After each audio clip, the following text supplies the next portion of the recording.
kama ulivyonipanga. Nafikiria kesho itakuwa mapema zaidi, si ndio? Yeah, lakini jitahidi basi ikifika jioni muamala usome. Usijali baby. Unajua mimi ni mgodi Najua? Kama unajua. Unakuwa unatema mara kwa mara. Kwanza nipe. Lazima uishi na mimi hivi. Rasta.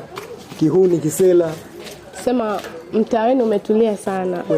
Yeah. Yaani hauna mbambam. Maneno mengi hivi, makelele mengi hamna. Endeleeni tu. Wewe, nimekupigia simu zangu haushiki. Umekuja kushika simu ya mwisho. Umeniambia kwamba kwenu kumetokezea msiba. Huu ndo msiba, si ndio?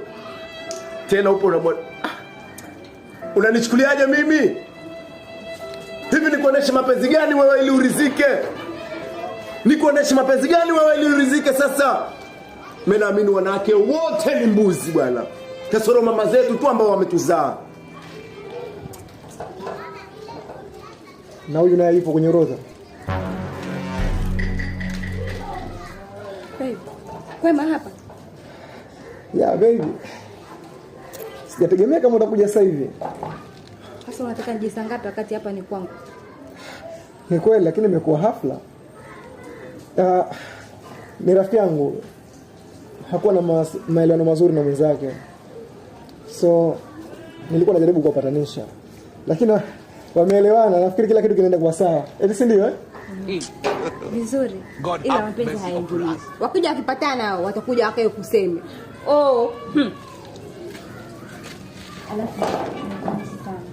Kweli kweli. Usijali basi tangulia mimi nakuja. Nakuja sasa hivi. Sawa. Kweli.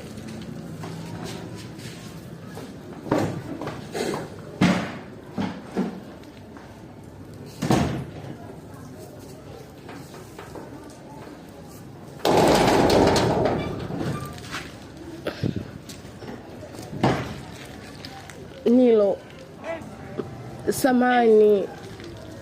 Sisi unajua ninavyokupenda. Alafu wewe usitaki kuamsha mashakani yangu. Wewe sio mwanamke. Wewe ni jaidi wa moyo wangu. Hemwangalia mapenzi mimi ambao nimekupa, umeamua kugongolea moyo wangu misumari. Una huruma. Halafu umelikamata tunda kwenye mkono wako kuamini kuwa utalipeleka kwenye kinywa chako, lakini ile tunda ambalo uko nalo katika mkono